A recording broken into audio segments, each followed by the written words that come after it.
माया आ गई। फिर भी लिस्ट वाले थे बहुत बिजी थे, पता नहीं क्रम से ही नाम बोल रहे थे, लेकिन जैसे ही बड़े भैया का वो नाम आने वाला था कि पेज क्या हुआ, पलट गया। क्या पलट गया? पेज पलट गया। अब क्या किया जाए? अब तो अभी तक तो राग था, क्या था? राग था, लोभ कषाय थी, माया थी, लेकिन अब क्या आ गया? द्वेष आ गया, मान कसाय आ गई। सबके सामने क्या हो रहे? अरे सबका सम्मान हो रहा है, सबका सम्मान हो रहा है, हम क्या ऐसे ही हैं? क्या है? हम क्या ऐसे ही हैं? तो क्या आ गया? मान आ गया। और फिर भी लोगों ने कहा जल्दी साइड हो गई है, साइड हो। तो फिर क्या आ गया बाद में? क्रोध आ गया। चार लोगों को माइक पर लेकर गुस्सा होने लगे। तो आचार्य भगवान कह रहे ये तो दृष्टांत है। ऐसे जब जब अपने अंदर लोभ जागता है, जिस व्यक्ति के प्रति, जिस वस्तु के प्रति उसकी पूर्ति नहीं हो पाती, तो व्यक्ति क्या करते हैं? माया जारी करते हैं। फिर मान आता है, घमंड आता है कि अरे हम इतने हैं और हमारा सम्मान नहीं, और जब सम्मान नहीं होता तो क्या आ जाता है? क्रोध आ जाता है। तो आचार्य भगवान ने कहा लोभ ही सारी कसायों का क्या है? जनक है। इसलिए सर्वप्रथम अभाव होना चाहिए, तो गुस्सा होना चाहिए, लोभ का होना चाहिए। तो आचार्य भगवान से पूछा गया भगवान इस बढ़ते हुए लोभ को कैसा रोका जाए? तो आचार्य कुंद स्वामी कह रहे हैं सम संतोष जलेरिया, जिसे सम यानी समता और संतोष, क्षमता और संतोष के जल के द्वारा बढ़ते हुए लोगों को रोका जा सकता है। रोका जा सकता है कि नहीं? रोका जा सकता है। क्षमता किसका आभूषण बताओ? क्षमता संतों का आभूषण है। किसका आभूषण है? क्षमता की। क्षमता यानी क्या? आचार्य से एक बार पूछा आचार्य समता यानी क्या? तो गुरुदेव ने कहा समता यानी सुख दुख की सहेली। कौन सी सहेली? समता अकेली, सुख दुख की सहेली। कितनी बड़ी बड़ी बातें कहने को बहुत छोटा वर्ड है। ये ललितपुर की बात है, 2003 की बात है। ललितपुर में आचार्य हम लोग के लिए अध्ययन करा रहे थे, तो ब्लैक बोर्ड पे उस शब्द लिखा था। तो हमने कहा आचार्य ये क्या लिखा है? तो आचार्य बोले इसका सारांश ये है कि क्या?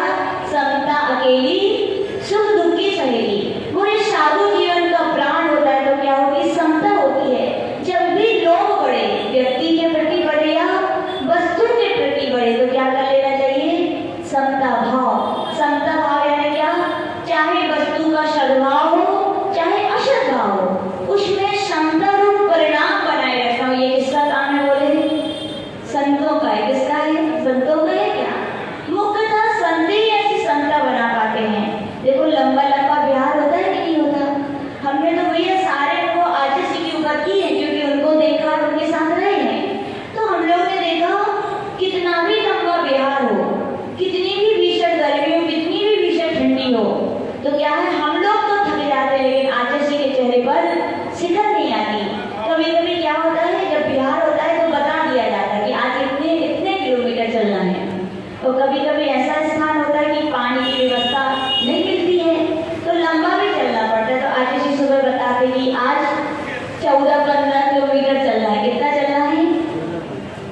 तो सही बताएं हम लोग तो सुनते ही थक जाते हैं। क्या होता है? सुनते ही थक जाते हैं, चेहरा उतर जाता है कि 14-15, और फिर तो ऐसे लगता है आचार्य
एक बार की एक बात है, एक गडरिया था। कौन था?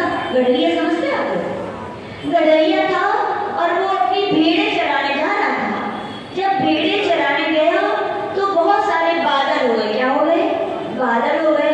और जब बादल हो गए तो उसके मित्र भी थे बहुत सारे, तो वो बड़े चिंतित हो गए कि देखो अभी इतनी अच्छी धूप निकली थी, सोचा था बढ़िया फसल पक जाएगी तो धूप अच्छी होती है, लेकिन ये बादल आ गए।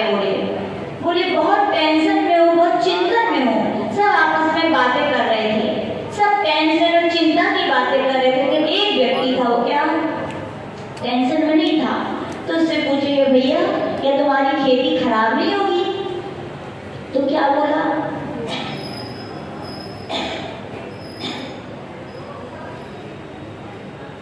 उसने स्पष्ट कहा, जो होना है सो होना है। प्रकृति प्रकृति है, प्रकृति को बदला नहीं जा सकता है। बोले पानी को बरसना है तो बरसना है, नहीं बरसना है तो नहीं बरसना है। मेरे सोचने से कुछ होने वाला नहीं है, मेरा तो इतना ही कर्तव्य है, जो हो रहा है तो उसमें क्या रखें? समता रखें। इसका नाम क्या है? संतोष। लेकिन अपने अंदर संतोष आ पाता है क्या? लेकिन संतोष आना चाहिए। आतिशी बताते हैं बड़े बड़े विद्वान हो गए ऐसे जिनके अंदर संतोष था। क्या था? कितना संतोष था? जितनी उनकी आवश्यकता थी उतना ही वे धन का अर्जन करते थे, बाकी समय क्या कर देते थे? वो दुकान बंद। किनका उदाहरण आता है? पंडित भागचंद जी का, पंडित बरैया गोपाल दास जी बरैया का भी आता है।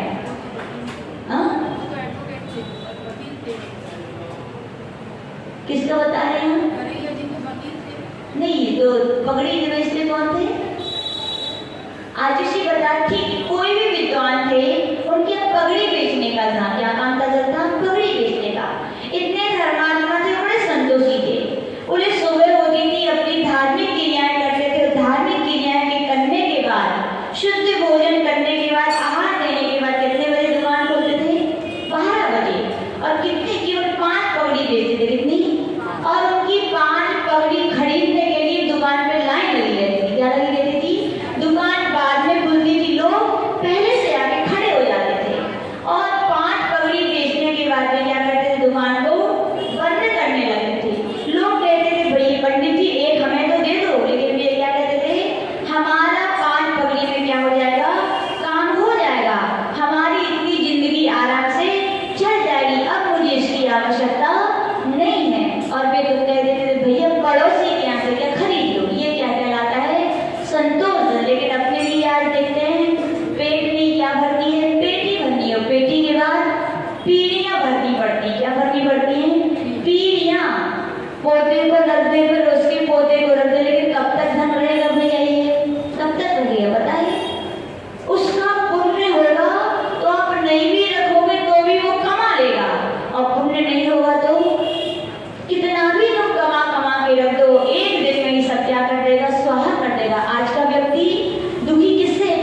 कई पिक्चर्स देखी हूँ, कई सीरियल्स। याद रखना ये पिक्चर और सीरियल कहीं ना कहीं हकीकत को देख करके ही बनाए जाते हैं, कहीं ना कहीं ऐसा होता है।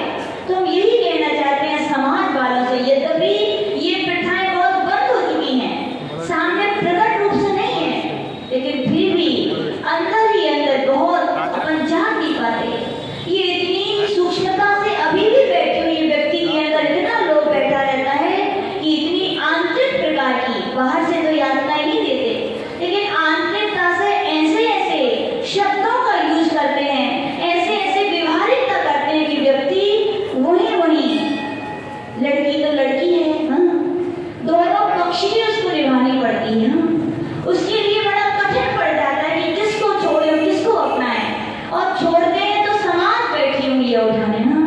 उसकी भी चिंता रहती है। तो समाज के लोगों से यही कहना चाहते भैया, अपने अपने पुण्य पर क्या रखो, अपने अपने को श्रद्धा रखो कि आपका भाग्य होगा तो आपको अपने आप आपके द्वारे पे रखा मिलेगा, और आपका भाग्य नहीं होगा तो कितना भी तिजोरी में बंद करोगे तो भी मिलने वाला नहीं है। किसी को परेशान करके, किसी को दुख दे करके आपके लिए कुछ मिलने वाला नहीं है। तो आचार्य भगवान कह रहे हैं लोभ के लिए किससे जीतना चाहिए? संतोष से।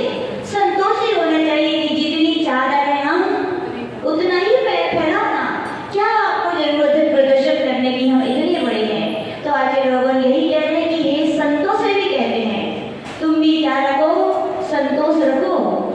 संतों से भी क्या गया, कब संतोष रखो? जब किसी पड़ोसी के लिए, यानी कि कोई महाराज के बड़े बड़े भक्त हो सकते हैं, उनकी बड़ी बड़ी व्यवस्थाएं बना सकते हैं, तो क्या करोगे? तुम्हें कोई नहीं देगा तो क्या करेंगे भैया? समता रखेंगे, संतोष रखेंगे कि हमारे भाग में इतना ही है। क्या है?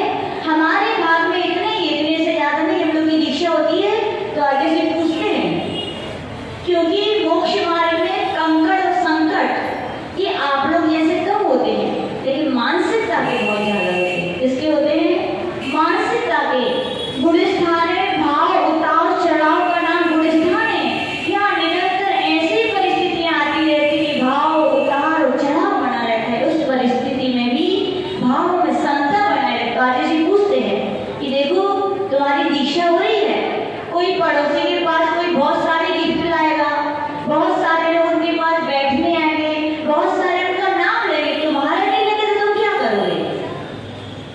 और कह दिया कि गुरुदेव समता रखेंगे तो परीक्षा में क्या हो जाते हैं? पास। और कह दिया अरे हम भी बना लेंगे, हम भी बुला लेंगे तो क्या होगा? परीक्षा में फेल। आचार्य बड़े एक्सपर्ट हैं सबकी परीक्षा करने में। कितने सारे लोग आचार्य पर दीक्षा के श्रीफल चढ़ाते हैं, तब उनमें से आचार्य कुछ का क्या करते हैं? सिलेक्ट करते हैं। यानी कि ये सब परीक्षा ये जाती हैं कि मोक्ष मार्ग पे बढ़ रहे हो भैया, लोग झूठा कि नहीं झूठा? लोग झूठा है तो चारित्र में निर्मलता आ पाएगी। क्यों आ पाएगी? क्योंकि हम बता चुके हैं पवित्रता का नाम भी सौज धर्म है। क्या है? किस चीज की पवित्रता? मन की पवित्रता, वचनों की पवित्रता, काहे की पवित्रता। आचार्य ने पूछा आचार्य मन की पवित्रता कैसे रखें? तो कहा गया मन में सच्चे देव शास्त्र गुरु के ऊपर अटल श्रद्धा रखें। तो क्या है? मन पवित्र है कि नहीं? जिसके अंदर देव शास्त्र गुरु के ऊपर अटल श्रद्धा है, आचार्य कहते हैं उसका मन नियम से निर्मल है। फिर पूछा गया भगवान वचनों को पवित्र कैसे करें? तो बोले सम्यक ज्ञान की आराधना करो। किसकी आराधना करो? जब जब बोलो तो अनुबीजी भाषण बोलो, आगम में जो कहे, भगवान ने जो कहे वो वचन बोलोगे तो किसकी शुद्धि हो जाएगी? वचन की शुद्धि होगी, वचन पवित्र बनेंगे। और काय की शुद्धि करनी है तो क्या करो? बोले निर्मल सम्यक चारित्र का पालन करो। किसका पालन करो? चारित्र यानी क्या? चारित्र यानी पापों से विरक्ति का नाम चारित्र है, या कहे अशुभ भावों को छोड़ने का नाम, अशुभ योगों को छोड़ने का नाम क्या है? चारित्र है। और चारित्र की निर्मलता कहाँ से आती है? तो कहा गया 5 महाव्रत, 5 समिति और 3 गुप्तियों का क्या करो? पालन करो। आहार भी करो तो कैसे करो? ईर्ष्या समिति पूर्वक करो। कैसे करो? लोभ नहीं जपना चाहिए। क्या नहीं जपना चाहिए?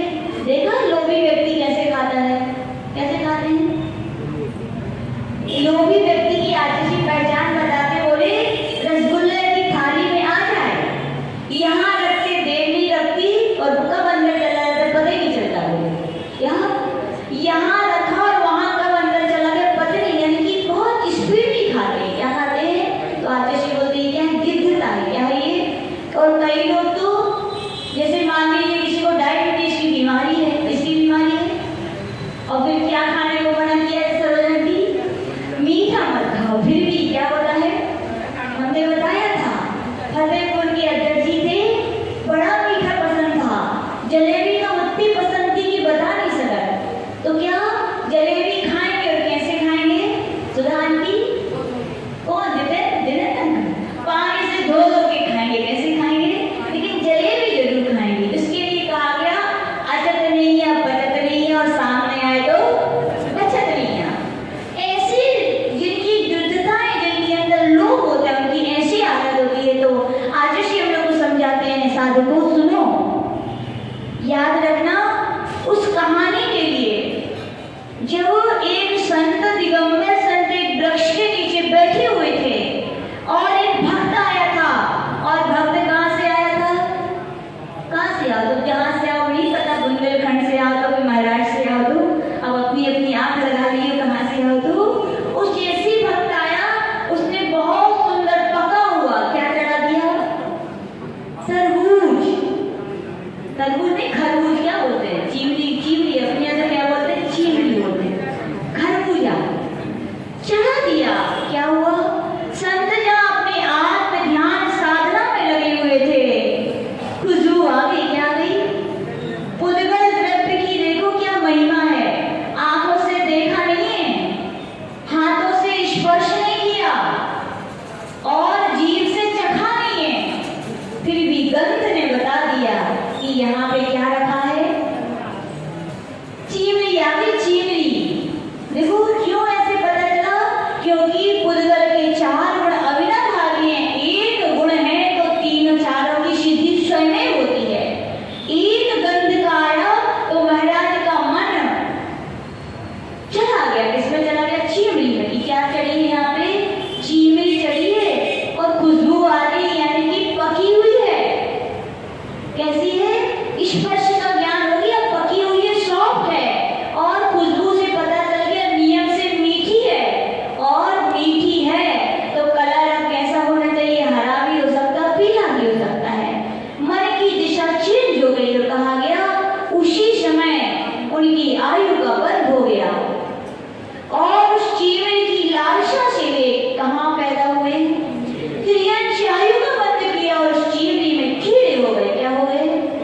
तो आज हम लोग को समझाते भैया, जब इतने महान संत केवल चीमली की गंध को लेकर के जब चीमली में कीड़ा हो सकते हैं, तो आचार्य जी कहते हैं जो आप लोग इशारा करते हो, किसका इशारा करते हैं? कई बूढ़े महाराज है ना, माता जी लोग महाराज बाकी सब तो खा लेते हैं लेकिन एक के बिना नहीं चला। किसके बिना? कहा जाता है 56 प्रकार के व्यंजन बने हों, शुद्ध घी के और बढ़िया बढ़िया मिष्ठान के, और सारे व्यंजनों में क्या ना डला हो तो क्या कहते हो? अरे कचू थोड़ी नहीं, ऐसे कहते हो, मजा नहीं है, सब बेकार था। क्या बोलते हो? कई महाराज भी हैं संग में, जब दीक्षा होती है तो वे ही कहते हैं आज जी बोलते आहार कैसा हुआ? कई दिन बोलेंगे अच्छा हुआ, कोई बोलेंगे कुछ, तो कई आज जी हो गो क्या होगा तो आज समझ जाते आज कुछ गड़बड़ है। क्या हुआ? बोले बस वो ही नहीं मिलो। क्या नहीं मिला? नमक नहीं मिला। और कई जब तीव्र लालसा तीव्र लोभ जाग जाता है तो क्या कर दिया जाता है? धीरे से इशारा कर दिया जाता है। किसका? नमक का। तो आचार्य बताते हैं हे साधक ध्यान रखो, जब चीमली की गंध से एक संत चीमली का कीड़ा बन सकते हैं तो तुम नमक का इशारा करने से क्या कर नमक के कीड़े नहीं बनोगे क्या? बोलो। उसी समय यदि आयु का बंद हो गया तो नमक का कीड़ा बनना पड़ेगा। स्वाद तो स्वाद है भैया, घाटी उतरी माटी और शरीर तो शरीर है, जैसा खाओ वैसा उसकी आदत पड़ जाएगी। लेकिन लोभ बढ़ा दिया तो आचार्य भगवान क्या कह रहे हैं? चारित्र की निर्मलता आने वाली है क्या?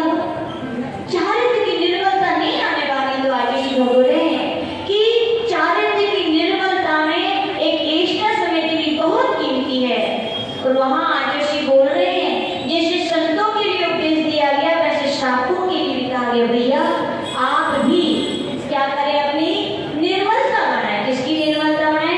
आचरण की। किसकी? पवित्र बनाए।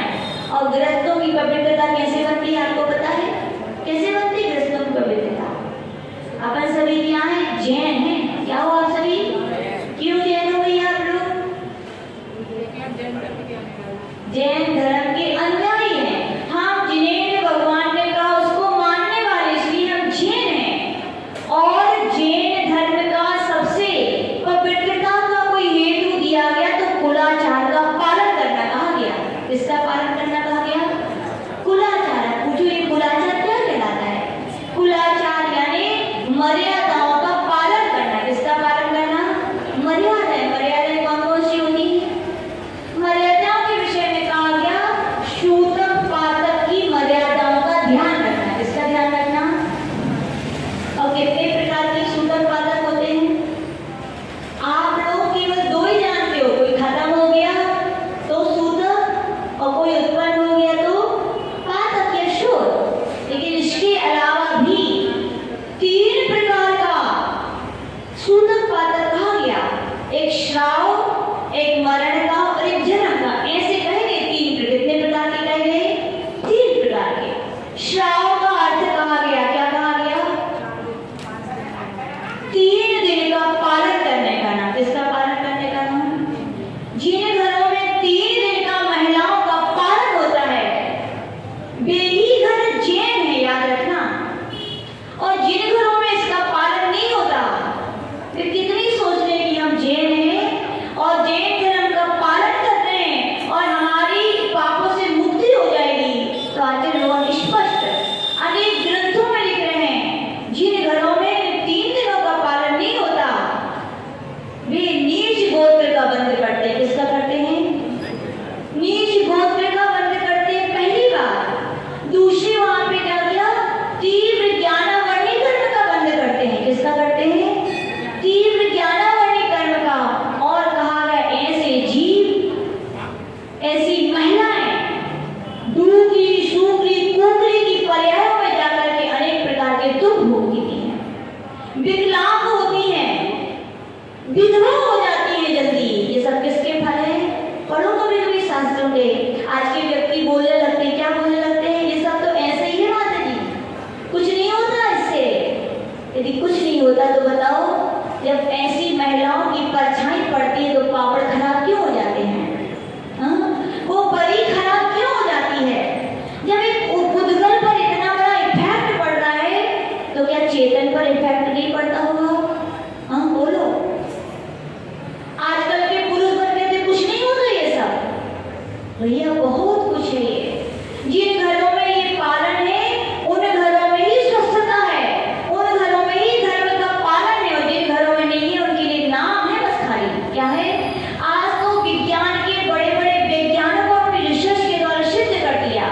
एक डॉक्टर हुए, डॉक्टर S.S. सीकम, उन्होंने स्पष्ट कहा इन 3 दिन वाली जो महिलाएं होती हैं उनके पसीने से के साथ एक मीनोकीन नाम का विष निकलता है। क्या निकलता है? विष। ऐसी महिलाओं के स्पर्श से बनाया गया भोजन वो विष का काम करता है। किसका करता है? क्या कोई अपना व्यक्ति अपने घर वालों को विष देगा भैया? क्या बोलो, देगा क्या? क्या पुरुष वर्ग ऐसे विष का सेवन करना चाहते हैं क्या? तो बताओ खाओगे कि नहीं खाओगे ऐसे दिनों का?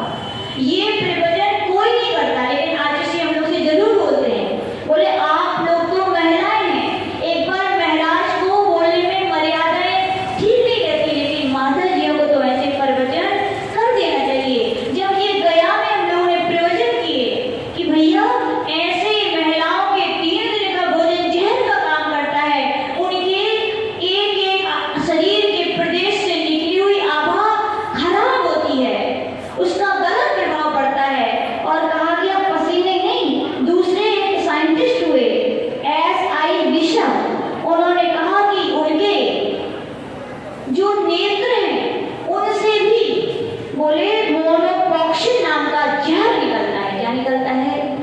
देखने को मना किया जाता है कि नहीं? देखो आरिका माता जी जो पालन करती हैं, देखते भी नहीं हम लोग। कहा जाता है भोजन को भी ऐसी महिलाएं देख लें तो भी वो भोजन विकृत हो गया।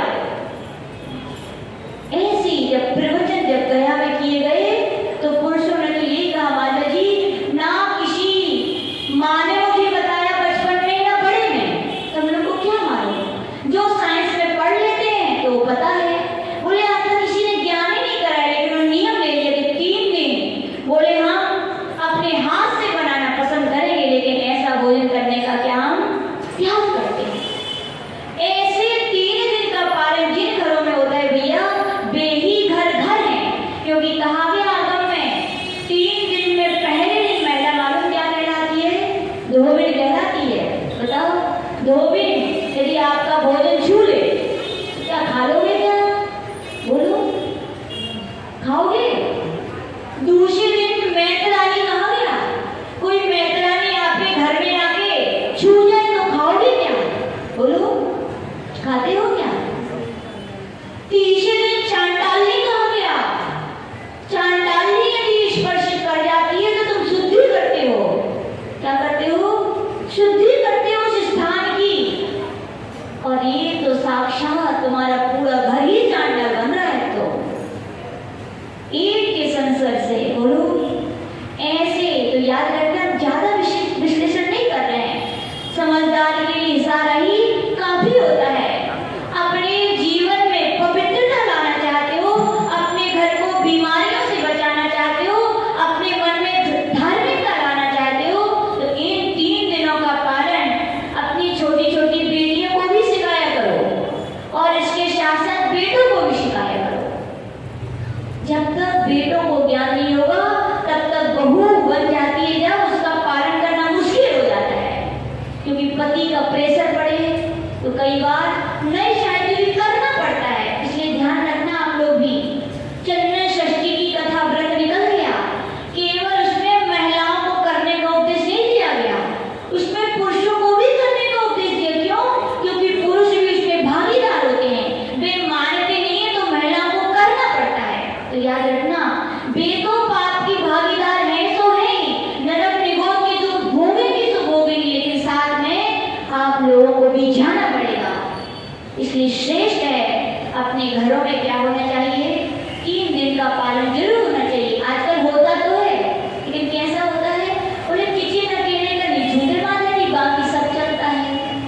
उसी बिस्तर पर बैठ रहे हो, उसी बेही वस्त्र आप मंदिर के बाहर पार्टी में जाते हो पहन लेते हो, और बेही कवर के वस्त्र कहाँ आते हो? मंदिर में आते हो, उन्हीं चिटाइयों पर बैठ जाते हो, और उन्हीं चिटाइयों पर सोने के वस्त्र पहने हुए जिनको पुरुषों को भगवान को स्पर्शित करना है, वे पुरुष भी आके बैठ जाते हैं कि नहीं? अब बताओ, ऐसे पुरुष यदि भगवान को स्पर्शित करेंगे तो पाप किसको लगेगा? बोलो किसको लगेगा? पुरुषों को लगेगा, लेकिन उतना नहीं लगेगा जितना महिलाओं को लगेगा। महिलाओं ने कुलाचार का पालन का ध्यान नहीं रखा। वे पहले के समय में क्या, अभी हम ही लोग के समय में अभी भी कई घर ऐसे हैं, चले जाओ राजस्थान साइड, पूरा पालन करते हैं राजस्थान के लोग। 3 दिन के फिक्स बर्तन हैं, इनमें ही आपको खाना है। और अपने यहाँ क्या, खाने के लिए तो बर्तन में दूर से देते हैं, और बेटा कोई नहीं है तुम्हें साफ कर दो, पूरे साफ उन्हीं से करवा लिए, क्या होगा? सब तो छू गए ना। राजस्थान में 3 दिन बर्तन फिक्स होते हैं, इनमें ही आपको खाना है, वस्त्र फिक्स है, इनको ही पहनना है, और चिटाई फिक्स है, इसी पर ही सोना है। बाकी आपको अन्य छूने की आवश्यकता नहीं है। और ऐसा होता है तो वे घर देख लो स्वस्थ हैं, प्रसन्न हैं, और अपन नहीं करते तो देख लो घर घरों में क्यों बीमारियां हैं। एक बीमारियों का मुख्य कारण यही है कि घरों में इस कुलाचार का क्या नहीं हो रहा है? पालन नहीं हो रहा है। कर भी रहे तो 30 दिन सिर धो लेते हैं। बोले क्या धो लेते हैं? आगम में स्पष्ट आया है 3 दिन का पालन होने ही चाहिए। चौथे दिन महिलाएं केवल अपने घर वालों के लिए आहार बनाने के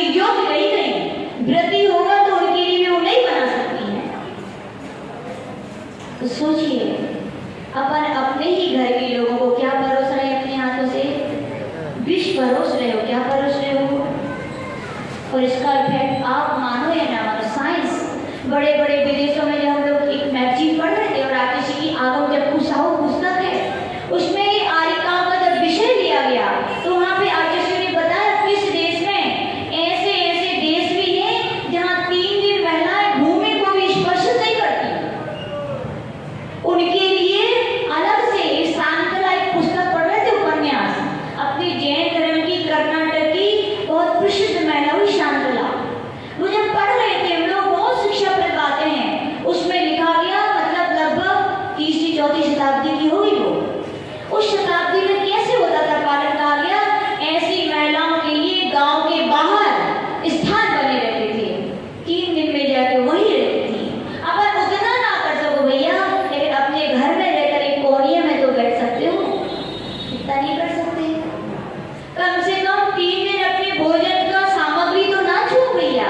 महिलाएं बोलती ठीक है हम पालन कर लेते, बेटियां तो बोले छोटी छोटी हैं, छोटी है तो देखो कर्म का बंध नहीं होगा, और वे छोटी क्या कभी बड़ी नहीं होगी।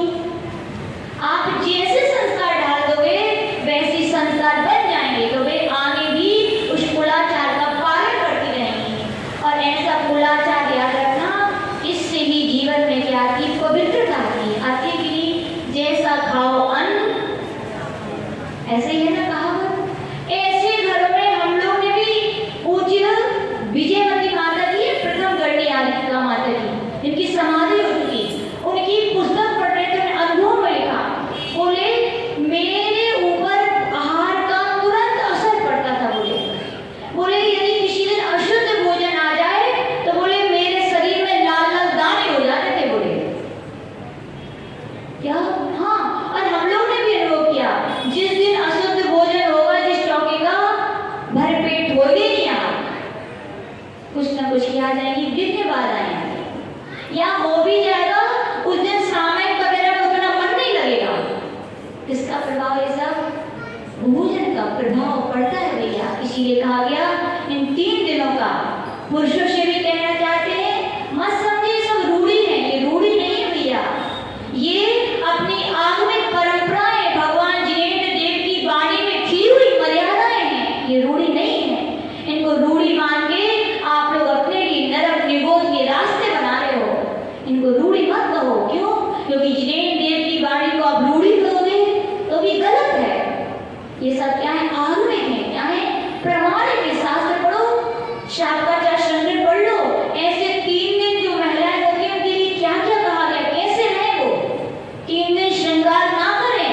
और अब तो पार्टी शादी आ जाए तो भी लोग चले जाते सब धस कर, मर्यादाएं पूरी पलट चुकी हैं, कहाँ से सुख शांति आएगी बोलो। उसमें लिखा 3 दिन शीशा ना देखें, 3 दिन पति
ये रूढ़ी नहीं है, ये कुलाचार है कि वस्त्र शुद्धि भी होनी चाहिए। वस्त्र की शुद्धि नहीं रहेगी तो खान पीन की शुद्धि होने वाली नहीं है। यानी कि जो आगम में भैया ज्यादा नहीं कहेंगे, जो मर्यादाएं कही गई वे सब अपनी कुलाचार है। कुलाचार से जीवन में, परिवार में, मन में, वचन में, कार्य में पवित्रता आती है। बताओ आज लोगों के व्रती बनने के भाव नहीं होते, क्यों नहीं होते बताओ? शुद्ध खाते नहीं हो तो शुद्ध पवित्र विचार आए कहाँ से? शुद्ध कुलाचार का पालन नहीं हो रहा है तो घर में पवित्रता आए कहाँ से? तो आज हम कहना चाहते हैं कि आहार बेही रहे। कौन गए? तो 3 दिन का पालन करते हो। कैसा पालन? ऐसा नहीं कि अकेला किचन का नहीं करते बाकी सब कर लेते हैं। पूरा पालन होना चाहिए भैया। तो आप विश्वास रखना कि हम जो धर्म कर रहे हैं वो धर्म है, नहीं तो पाप के बीज ही है कि नहीं? क्यों पाप का बीज हम बता चुके। आप 3 दिन की मर्यादा का पालन नहीं करते तो वो ही वस्त्र आपके सब छोड़ रहे हैं। देखिए आप मंदिर पहन के आ रहे हो, उन्हीं से आप पूजा कर रहे हो, उन्हीं से आप चिटाई धो रहे हो, उन्हीं से आप बर्तन छू रहे हो। तो बताओ पुण्य कमा रहे हो कि पाप? क्या कमा रहे हो? बोलो, पाप कमा रहे हो। इसलिए अपने हाथों कहा गया शुद्ध धुले हुए वस्त्र पहनकर ही कहाँ आना चाहिए? आना चाहिए। देखो पहले घरों में लेडीजों की साड़ियाँ होती थी, वो बटी होती थी। ये मंदिर की साड़ी है। हम लोग छोटे थे तो छूते नहीं थे। मंदिर की साड़ी डली है, किसकी डली है? उतना भले नहीं समझते थे क्या है, लेकिन सोने की क्या है? मंदिर की है, छूनी नहीं है। मंदिर की ड्रेस अलग, फंक्शन की ड्रेस अलग और 3 दिन के कपड़े अलग। और 3 दिन के बर्तन भी चौथे दिन होते थे तो आग से अंगड़ाए जाते थे। अब आगे नहीं भैया, कम से कम अपने हाथ से साफ करके सुखाई दो आप। कम से कम जिन घरों में चौके लगते हैं वो तो विशेष ध्यान रखें। उन 3 दिनों के बर्तनों को अन्य बर्तनों में ना मिलाएं भैया। सोच रहे हो आहार दान करके पुण्य मिलेगा? पुण्य नहीं मिलेगा। क्या मिलेगा? और यदि यूज करते हो तो क्या करो? 3 दिन के बाद उनको शुद्धि करो, उनकी अभिया उनके लिए, नहीं तो बर्तनों की शुद्धि होने वाली नहीं है। यानी भोजन शुद्धि, बर्तन शुद्धि और वस्त्र शुद्धि, ये कुलाचार है। किसका कुलाचार? जैन धर्म का है। यदि जिन घरों में ये कुलाचार का पालन नहीं होता तो याद रखना आग में। और जो 3 दिन की हमने व्याख्याएं की, चांडाल, गोविंद और मेहतर में क्या अंतर है बोलो? जैसे आपके 2 पैर हाथ है, उनके भी हैं।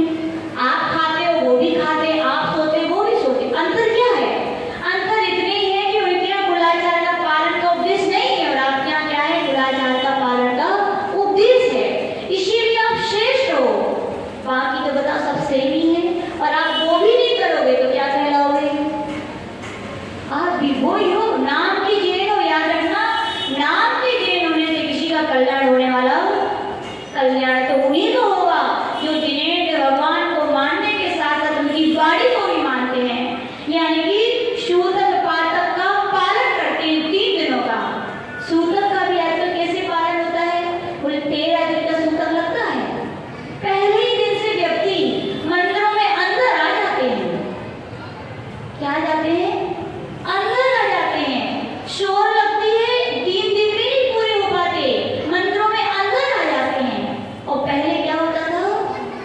3 दिन तक तो जब तक वो लकड़ी का अस्थि विसर्जन नहीं हो जाता तब तक, और जब तक वो जन्म का 3 दिन का वो नहीं हो जाता तब तक लोग मंदिर नहीं आते थे। शिखर के बाहर से दर्शन कर लेते थे, दहली नहीं लांघते थे।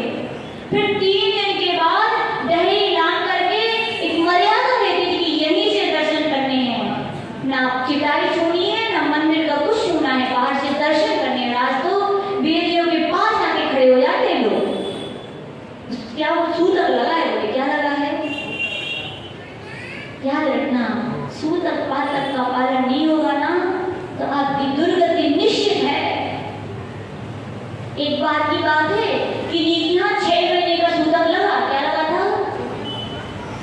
उनके यहाँ कोई आत्महत्या कर ली होगी। 6 महीने का सूतक लगा। 13 दिन का तो लोगों को भारी पड़ जाता है, 6 महीने का बहुत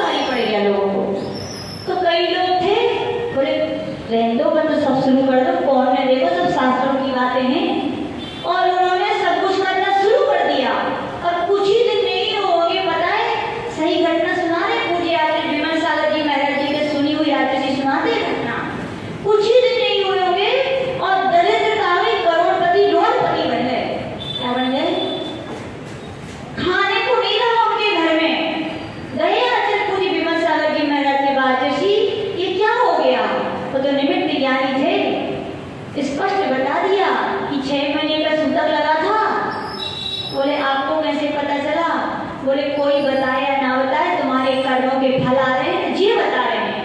आपने उसका पालन नहीं किया, उसका ये फल है। बोले किसका फल है? सूतक का पालन ना पालन करने का।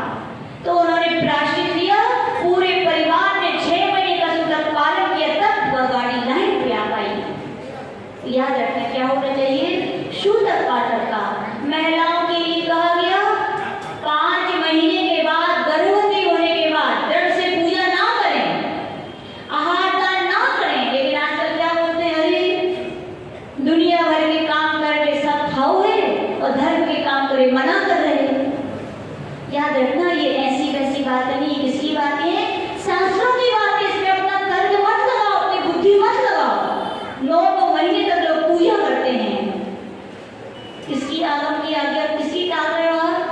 जिनेंद्र भगवान की आगम की आज्ञा टाल रहे हो आप। भगवान ने कहा है 5 महीने के बाद मत करो तो मत करो, कोई ना कोई रीजन होगा, लेकिन कर रहे हैं लोग। कितनी सारी मर्यादाएं लोग तोड़ते जा रहे हैं। याद रखना ये मर्यादाएं, बंधन, लोग क्या कहते हैं? मर्यादाएं मतलब ये बंधन है। ये बंधन नहीं है, ये कर्मों के दुखों से बंधन छुड़ाने के उपाय हैं जो भगवान ने आपको बताए हैं। उनका पालन क्या होना चाहिए अपने जीवन में? होने चाहिए। तो ये क्या कहलाता है? कुलाचार है। और ये कुलाचार यदि पालन नहीं कर रहे हो तो आप भी क्या हो? उन्हीं जैसे हो। यदि वे आ जाए तो आप शुद्धि करते हो, क्या करते हो? उनको यदि पता चल जाए तो वे भी कहेंगे कि अब ये भी निकल रहे बढ़िया, हम भी क्या कर ले, हम तो केवल जाति के हैं, लेकिन ये तो जाति के श्रेष्ठ होकर के भी ऐसे कर रहे हैं, तो वे भी शुद्धि करने लगेंगे। याद रखना। तो बुरा लगेगा कि नहीं लगेगा? बोलो, लगेगा ना। इतनी उच्च गोत्र में आकर के, इतनी ऊंचाइयों को प्राप्त करके जब नरक निगोद में जाना पड़ेगा तो कैसा लगेगा? बोलो, अच्छा लगेगा क्या? फिर याद आएगा कि देखो भगवान ने, गुरुजनों ने शास्त्रों में स्पष्ट लिखा था, लेकिन हमने थोड़े अपने लोभ के कारण, किसके कारण? लोभ ही तो है। कौन बनाए? हम पुरुष क्या सोचते हैं? 3 दिन कौन बनाएगा? सूखी दाल रोटी हम बनाएंगे तो कैसी मिलेगी? वे बनाएंगी तो बढ़िया मिलेगी, चाहे वो जहर वाली हो, अच्छा लगता है खाने में। हम लोग भी तो है कि नहीं? लड़कियां सोचती है पार्टियों में, शादियों में नहीं जा पाएंगे। अरे नहीं जाओगे तो कुछ नहीं बिगड़ने वाला है। ये भी लोभ है। क्या है? लोभ ही है। तो आचार्य भगवान कह रहे जब जब जीवन में किसी भी प्रकार का लोभ बना रहेगा तब तक जीवन में पवित्रता आने वाली नहीं है। इसलिए कह रहे हैं आचार्य भगवान कह रहे हैं, चाहे लड़की हो चाहे लड़कियां हो, बचपन से उनको ये संस्कार दो कि भैया ऐसा नहीं करना चाहिए। हमारा कुलाचार है। क्या कहो? क्या कहते हो आप लोग? परंपरागत कई रूढ़ी आती है। जब कहा जाता है मिथ्यात्व का त्याग करो तो क्या कहते हो माता जी? क्या करें? परंपरा से चलो आ रहे, छोड़ देंगे तो ये आफत आ जाएगी। बोले उसका इतना डर है, और यहाँ आगम की वाणी की अवहेलना हो रही है, उसका डर नहीं है। ये भी कुलाचार है। क्या है? ये भी आगम के परंपरागत दिया गया आचरण का उपदेश है। ऐसा होनी चाहिए, आदेश है। और क्या है? आदेश है, ऐसा होनी चाहिए। और जो करेगा उसकी तो जीवन में पवित्रता आएगी, उसके जीवन में शौच धर्म आएगा। तो ग्रस्तों का है। जब ग्रस्तों में निर्मलता आएगी तो ध्यान रखना, तभी साधुओं की साधना में निर्मलता आएगी। आएगी कि नहीं आएगी? आएगी। साधुओं की साधना में निर्मलता आएगी तो क्षमता आएगी, और क्षमता आएगी तो क्या होगी? साधना का फल उन्हें समाधि यानी ध्यान की प्राप्ति होगी। वो ध्यान ही हमारे उत्तम सोच जो आत्मा का धर्म है उसकी प्राप्ति करा पाएगा। तो आज इतना ही कहेंगे कि उत्तम सोच धर्म में कह रहा है जीवन में, घर में क्या होनी चाहिए? कुलाचार का पालन अवश्य होना चाहिए। हम तो कहते हैं पुरुष नियम ले लें। क्या नियम ले लें? 3 दिन हम बना के खा सकते हैं या नहीं खा सकते? बोलो, जब कहीं वो जाती है तो बना के नहीं खाते, क्या करते हो? मजबूरी में। जब खाते हैं तो 3 दिन भी ले लेना नियम कि हम नहीं खाएंगे। पुरुष बोलते हैं ठीक है बाजार में खा लेंगे। क्या बोलते हैं? बाजार में